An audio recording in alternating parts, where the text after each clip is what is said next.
Meus queridos irmãos, graça, misericórdia e paz do Senhor Jesus Cristo vos sejam abundantemente multiplicadas. Nós vamos iniciar uma série de lições sobre a escatologia reformada e nós queremos convidar você, a partir desse vídeo, a acessar também os demais para conhecer este ponto doutrinário importante na história do cristianismo. Eu quero dizer para você que nós não temos aqui a pretensão de sermos exaustivos naquilo que vamos tratar, são apenas lições panorâmicas sobre cada tema, cujo objetivo é um objetivo mais devocional, voltado para a edificação da igreja. E eu quero então convidar você, nesta primeira lição, a abrir a sua Bíblia aí na segunda carta de Paulo aos Tessalonicenses, capítulo 2, versos do 1 até o 12. Abra aí a sua Bíblia, segunda de Paulo aos Tessalonicenses, capítulo 2, versos do 1 até o 12. Eu vou fazer a leitura e logo em seguida nós faremos uma oração para darmos início então a esta série de lições sobre a escatologia reformada. Segunda de Paulo aos Tessalonicenses, capítulo 2, a partir do versículo 1 e até o versículo 12. Veja o que diz a Escritura. Irmãos, no que diz respeito à vinda de nosso Senhor Jesus Cristo e a nossa reunião com Ele, nós vos exortamos a que não vos demovais da vossa mente com facilidade, nem vos perturbeis, quer por espírito, quer por palavra, quer por epístola, como se procedesse de nós, supondo tenha chegado o dia do Senhor. Ninguém de nenhum modo vos engane, porque isto não acontecerá sem que primeiro venha a apostasia e seja revelado o homem da iniquidade, o filho da perdição, o qual se opõe e se levanta contra tudo que se chama Deus ou é objeto de culto, a ponto de assentar-se no santuário de Deus, ostentando-se como se fosse o próprio Deus. Não vos recordais de que, ainda convosco, eu costumava dizer-vos estas coisas? E agora sabeis o que o detém, para que ele seja revelado somente em ocasião própria. Com efeito, o mistério da iniquidade já opera, e aguarda somente que seja afastado aquele que agora o detém. Então será de fato revelado o iníquo, a quem o Senhor Jesus matará com o sopro de sua boca e o destruirá pela manifestação de sua vinda. Ora, o aparecimento do iníquo é segundo a eficácia de Satanás, com todo poder e sinais e prodígios da mentira, e com todo engano de injustiça aos que perecem, porque não acolheram o amor da verdade para serem salvos. É por este motivo, pois, que Deus lhes manda a operação do erro para darem crédito à mentira, a fim de serem julgados todos quantos não deram crédito à verdade, antes, pelo contrário, deleitaram-se com a injustiça. Vamos fazer uma oração, suplicar a Deus a manifestação do seu poder pelo Espírito Santo para que aquilo que estudaremos a partir dessa primeira lição sobre a escatologia reformada possa ficar bem guardado em nosso coração, para que os nossos olhos estejam atentos aos sinais que indicam que Cristo está às portas. Feche os seus olhos, curve a sua fronte e ore comigo nesta hora. Meu Senhor, em nome de Jesus, teu bendito e amado Filho, nosso pastor, amado da nossa alma, nosso Redentor, nosso Salvador, aquele que nos comprou da condição em que estávamos perdidos, mortos, cegos, e nos trouxe ao redil das ovelhas. É por ele, por seu sacrifício perfeito, eterno, suficiente, que nos achegamos a ti nesta hora, para te suplicar, meu Senhor, que oriente-nos e abençoe-nos nesta primeira lição sobre esse tema tão importante, tão fundamental para a nossa vida enquanto crentes. Que o teu povo, aqueles que acessam essa plataforma agora este canal. Seja abençoado por tua palavra, que o Senhor os fortaleça, aumente-lhes a fé e a esperança e o amor por ti, para que estejam bem preparados para aquele dia em que o Senhor voltará. Que em tudo Cristo, nosso Redentor e Supremo Pastor, seja exaltado e glorificado. No nome dele nós oramos. Amém. Muito bem, nós vamos tratar da primeira lição sobre a escatologia reformada e, obviamente, que você, pela leitura do texto, já deve ter percebido que o nosso objetivo nessa primeira lição é falar sobre o homem da iniquidade. De fato, meu querido irmão, a pregação de nossos dias tem sido caracterizada por uma ênfase demasiada nas necessidades existenciais. O foco de muitos dos atuais pregadores, voltados para questões como trabalho, como família, como curas divinas, tem ofuscado o brilho de doutrinas elementares do cristianismo, dentre elas a escatologia. Obviamente que você deve estar se perguntando, pastor, o que é que significa essa palavra? O que é que significa a escatologia? Ora, Luiz Berkhoff, em sua teologia sistemática, afirmou que o nome escatologia chama a atenção para o ato de que a história do mundo e da raça humana finalmente chegará à sua consumação. Ele ainda afirma que o nome escatologia baseia-se em passagens da Escritura que fala sobre os últimos dias, que fala sobre os últimos tempos, que fala sobre a última hora. Então, a ideia aqui é estudarmos a escatologia, que é a doutrina das últimas coisas. É aquele recorte de pesquisa da teologia sistemática que se ocupa em dar respostas acerca dos eventos finais, daqueles que precedem a vinda do nosso Senhor Jesus Cristo. Mas para isso nós precisamos de compreender inicialmente a passagem que lemos. Segunda de Paulo aos Tessalonicenses, capítulo 2, verso do 1 até o 12. E é importante compreendermos que, ao estudarmos a doutrina das últimas coisas, nos deparamos com uma série de eventos que ocorrerão antes da chamada parousia ou segunda vinda do nosso Senhor Jesus Cristo. Dentre os acontecimentos que precederão o aparecimento do Senhor Jesus nas nuvens do céu, nós encontramos nessa passagem lida a descrição da aparição do homem da iniquidade. Nós precisamos compreender um pouco do contexto no qual esta passagem foi produzida. E eu quero lhe dizer que a igreja em Tessalônica, ela estava convivendo com uma interpretação equivocada do que fora ensinado pelo apóstolo na sua primeira carta. Alguns irmãos haviam confundido a volta súbita do Senhor Jesus, mencionada por Paulo em 1 Tessalonicenses capítulo 4, versos 16 e 17, com a sua vinda iminente.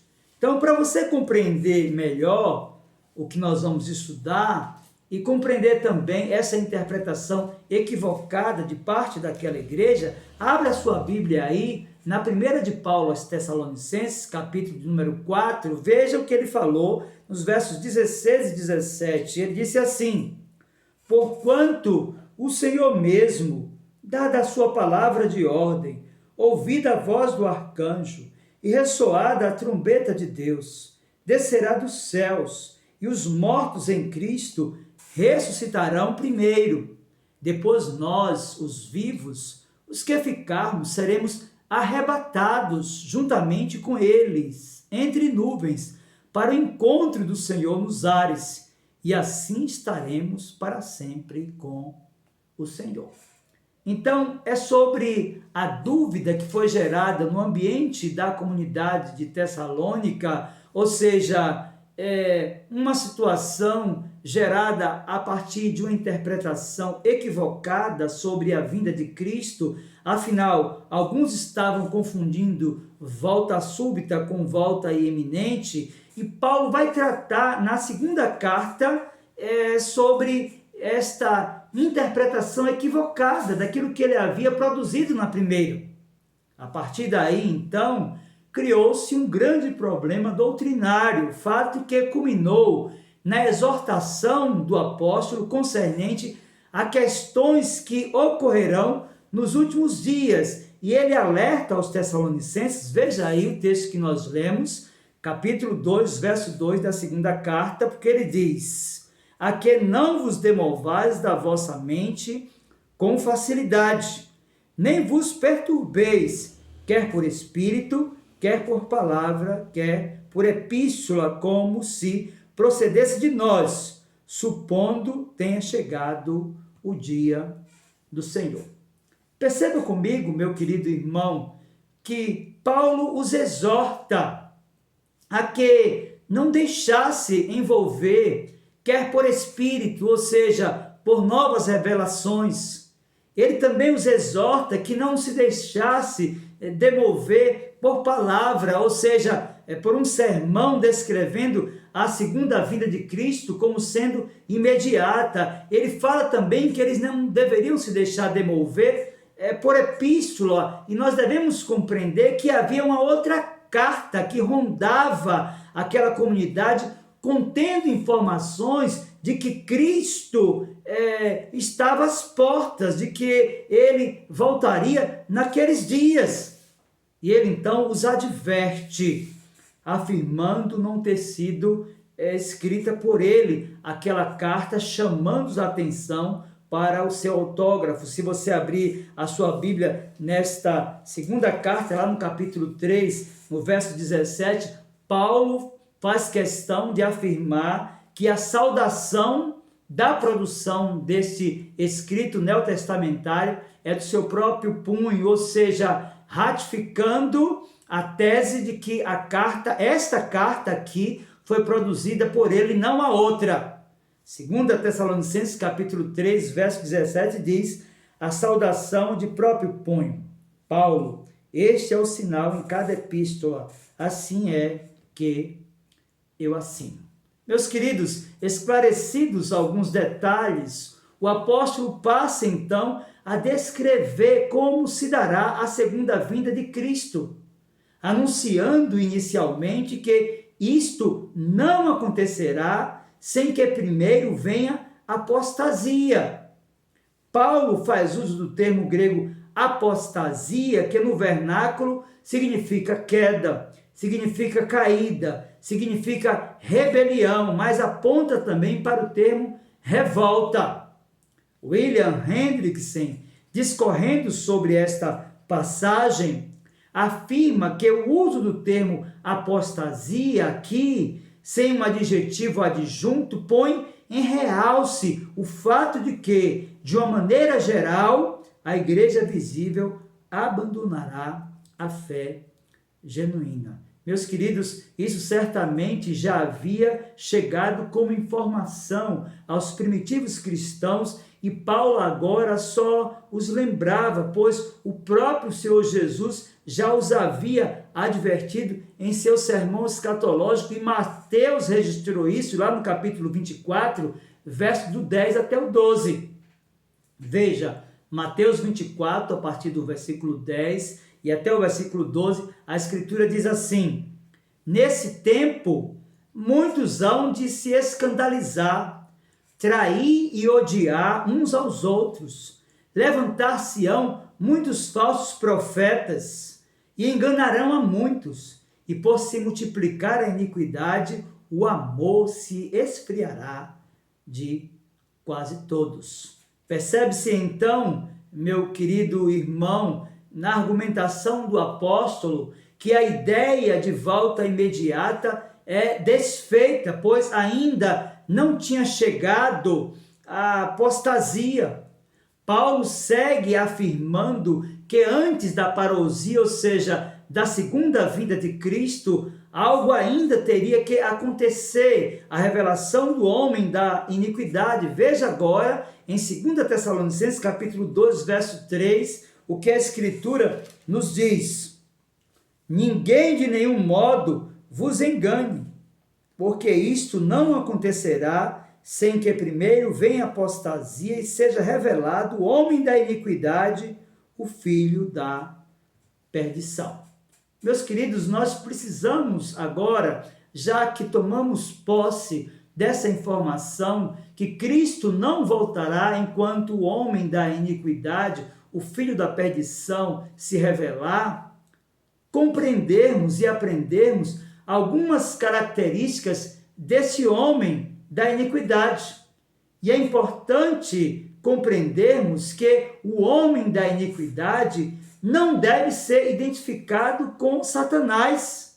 Ele não é a encarnação do diabo. E você pode perceber isso no verso 9 de 2 Tessalonicenses capítulo 2. Veja, ora, o aparecimento do iníquo é segundo a eficácia de Satanás, com todo poder e sinais e prodígios da mentira. Então, esta é a primeira característica do homem da iniquidade.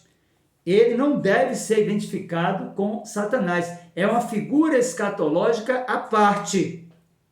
Mas é importante aprender também que ele não deve ser identificado com a besta que sobe do mar, conforme descrito nos capítulos 13 e 17 de Apocalipse, já que são figuras escatológicas distintas. Meus queridos, o homem da iniquidade é um filho da perdição e sofrerá total derrota quando Cristo aparecer nas nuvens do céu. Assim também a besta que sobe do mar caminha para a perdição. É isso que o apóstolo Paulo ensina aqui nessa segunda carta, no capítulo 2, verso 8, e você pode também conferir essa informação abrindo a sua Bíblia lá em Apocalipse, capítulo 17, verso 8, e capítulo 19, verso 20. Mas nós devemos então compreender que o homem da iniquidade não é um poder abstrato ou um conceito coletivo como muitos advogam, mas ele é especificamente uma pessoa escatológica. Segunda de Paulo aos Tessalonicenses, veja aí na sua Bíblia, verso 3 e verso 8, dizem: ninguém de nenhum modo vos engane, porque isto não acontecerá sem que primeiro venha a apostasia e seja revelado o homem da iniquidade, o filho da perdição. Verso 8 então diz: então será de fato revelado o iníquo, a quem o Senhor Jesus matará com o sopro da sua boca e o destruirá pela manifestação da sua vinda. Então perceba comigo que toda a descrição do texto nos remete para um caráter pessoal do homem da iniquidade. O texto diz que ele se opõe, o texto diz que ele se exalta, o texto diz que ele se assenta no templo de Deus, o texto afirma que ele proclama a si mesmo como Deus. A Escritura vai nos mostrar que ele será revelado imediatamente antes da vinda de Cristo, e nós percebemos isso no verso 8 de 2 Tessalonicenses capítulo 2, mas também em 1 João capítulo 2, verso 18. Nós aprendemos com a literatura joanina que ele já opera através dos anticristos, mas como uma figura escatológica, ele haverá de aparecer. A Bíblia ensina que a sua vinda será segundo a eficácia de Satanás, com grandes sinais e milagres, todos eles absolutamente falsos. Meus queridos, de fato, esta figura escatológica estranha há de aparecer até que Cristo volte. E nós precisamos estar preparados, porque há um cenário sendo montado para que o Senhor Jesus, ele apareça. e estabeleça definitivamente o seu reino aqui na terra. Então, diante daquilo que nós vimos nessa primeira lição sobre a escatologia reformada, aprendendo sobre o homem da iniquidade, o que é que nós podemos retirar como ensino desta primeira lição? Primeiro, que a vinda de Cristo será precedida de uma grande apostasia, ou seja, muitos abandonarão a fé. E foi o Senhor Jesus que ensinou isso aos seus discípulos. Em Mateus capítulo 24, verso do 10 até o 12, a Escritura ensina: nesse tempo, muitos hão de se escandalizar, trair e odiar uns aos outros, levantar-se-ão muitos falsos profetas e enganarão a muitos. E por se multiplicar a iniquidade, o amor se esfriará de quase todos. Em segundo lugar, nós precisamos de aprender acerca dessa primeira lição sobre escatologia reformada, o homem da iniquidade, que Cristo não voltará sem que seja manifestado o homem da iniquidade, o filho da perdição, que é uma pessoa escatológica, e foi isso que nós encontramos na segunda carta de Paulo aos Tessalonicenses, no capítulo 2, verso 4, ele disse: o qual se opõe e se levanta contra tudo que se chama Deus ou é objeto de culto, a ponto de assentar-se no santuário de Deus, ostentando-se como se fosse o próprio Deus. Concluímos, pois, esta lição acerca do homem da iniquidade, meu querido e amado irmão, enfatizando a necessidade de atentarmos para as palavras do nosso mestre, registradas por Mateus no seu Evangelho, no capítulo 26, verso 41, quando disse: vigiai e orai, para que não entreis em tentação. O espírito, na verdade, está pronto, mas a carne é fraca. Eu quero orar com você e por você, finalizando então esta primeira lição sobre escatologia reformada, o homem da iniquidade. Curve a sua fronte e ore comigo nesta hora. Meu Senhor, nós louvamos, exaltamos e bendizemos o teu excelso, poderoso e glorioso nome pela beleza, pela sublimidade da tua palavra e como ela é clara aos nossos olhos, meu Senhor. Ajude-nos e prepare-nos para esse tempo do fim, onde haverá apostasia, onde figuras escatológicas estranhas se manifestarão para confundir as pessoas e deixá-las confusas acerca daquilo que elas devem viver e crer. Ajude-nos, meu Senhor, como Igreja de Cristo, a ter os nossos olhos bem atentos e firmes aos sinais que indicam a vinda do Teu Filho, e preserve-nos santos, irrepreensíveis na Tua presença. Nós te pedimos, meu Senhor, que o texto lido e essa lição seja aplicada e guardada a cada coração, pois nós oramos no nome do Senhor Jesus. Amém. Que Deus, pois, lhe abençoe no nome de Jesus. Amém.